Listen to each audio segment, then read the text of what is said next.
Hello students. इस question को solve करने के लिए हमें ये पता होना चाहिए कि अगर कोई करंट कैरिंग लूप की आर्क दी हो तो आर्क के सेंटर पे लूप कितना एंगल सबटेंड कर रहा है। इस क्वेश्चन में लूप 60 डिग्री सबटेंड कर रहा है, यानी जितनी भी हमने कंडक्टर की आर्क्स ले रखी हैं 1 2 3 4 5 6 7 सारी आर्क्स सेंटर पे 60 डिग्री एंगल फ्लो सबटेंड कर रही हैं और सभी आर्क्स में सेम करंट फ्लो हो रही है आई एम्पियर की। सपोज करो this is I ampere. Now move to formula. This formula will be used. पूरी सर्कुलर लूप के लिए फॉर्मूला जो होता है वो होता है mu not I upon 2r। तो 360 मीन्स कि 360 डिग्री के लिए ये होता है। तो अगर 1 डिग्री के लिए तो 1/360 और 60 डिग्री के लिए तो 60/360। इस तरह से हम इसको निकाल सकते हैं। तो हमने यही काम किया यहाँ पे, यूनिटरी मेथड यूज़ करके इस फॉर्मूले को लिखा है। इस फॉर्मूले को लिखने के पीछे हमने यूनिटरी मेथड यूज़ किया है। अब इस पर्टिकुलर क्वेश्चन में सेंटर पे जो एंगल फॉर्म हो रहा है वो 60 डिग्री हो रहा है फॉर आर्क 1 2 3 4 5 6 7। अब जब हम वैल्यू रखते हैं, जनरल एक फार्मूला पहले बनाते हैं।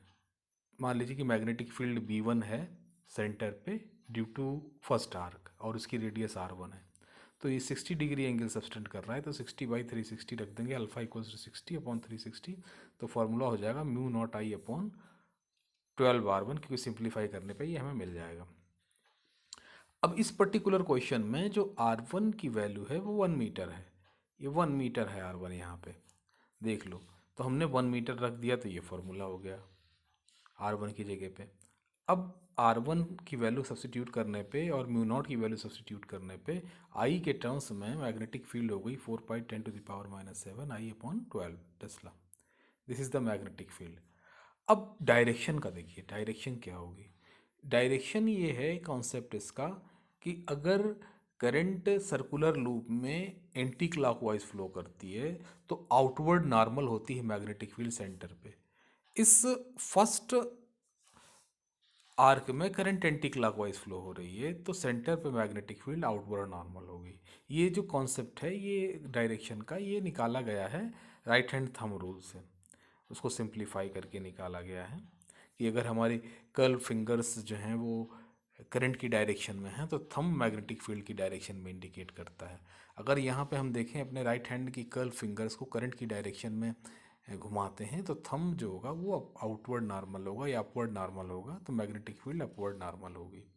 तो इस तरह से हमको ये पता चल जाता है कि फर्स्ट आर्क से V1 मैग्नेटिक फील्ड O पे होगा और उसका मैग्नीट्यूड ये होगा जो हमने लिखा है यहाँ पे। अब मूव करते हैं फॉर सेकेंड आर्क। देखिए सेकेंड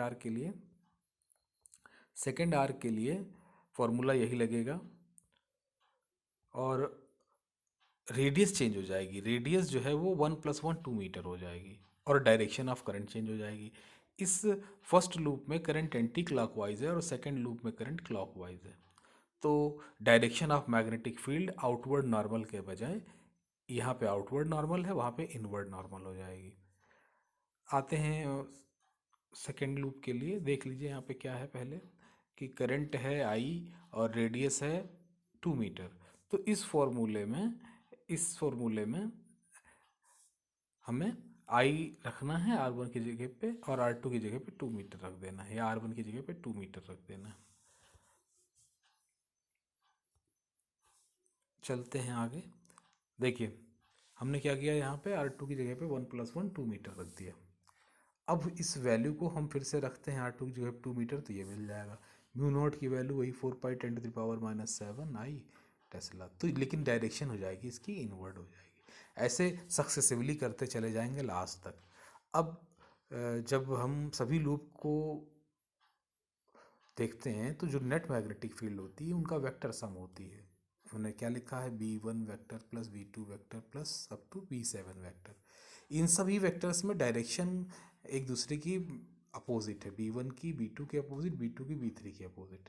तो अगर हम मैग्नीट्यूड निकालते हैं मैग्नेटिक फील्ड का तो हम विद प्रॉपर साइन ऐड कर लेंगे। जैसे हमने ले लिया कि पॉजिटिव साइन है अपवर्ड नॉर्मल का, ये मान लीजिए आपके अपवर्ड नॉर्मल जो मैग्नेटिक फील्ड है उसका साइन पॉजिटिव है, तो वो, और जो फर्स्ट लूप है उसकी रेडियस सबसे कम है तो उसकी मैग्नेटिक फील्ड भी सबसे ज़्यादा होगी।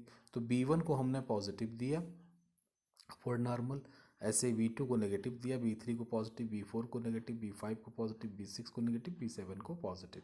तो इनकी वैल्यूज़ जो निकालेंगे वो इस तरह से ऐड कर देंगे। अगर पॉजिटिव साइन आता है तो हम मैग्नेटिक फील्ड रिजल्टेंट लिखेंगे, उसकी वैल्यू लिखेंगे, यूनिट लिखेंगे और अपवर्ड नॉर्मल लिखेंगे। अगर नेगेटिव साइन रिजल्टेंट आता है तो डायरेक्शन इनवर्ड नॉर्मल होगी। या तो बाकी रिमेनिंग पार्ट आप मैथमेटिकल पार्ट है कैलकुलेट कर लेंगे और सॉल्व हो जाएगा इस तरह से question. Thank you for listening.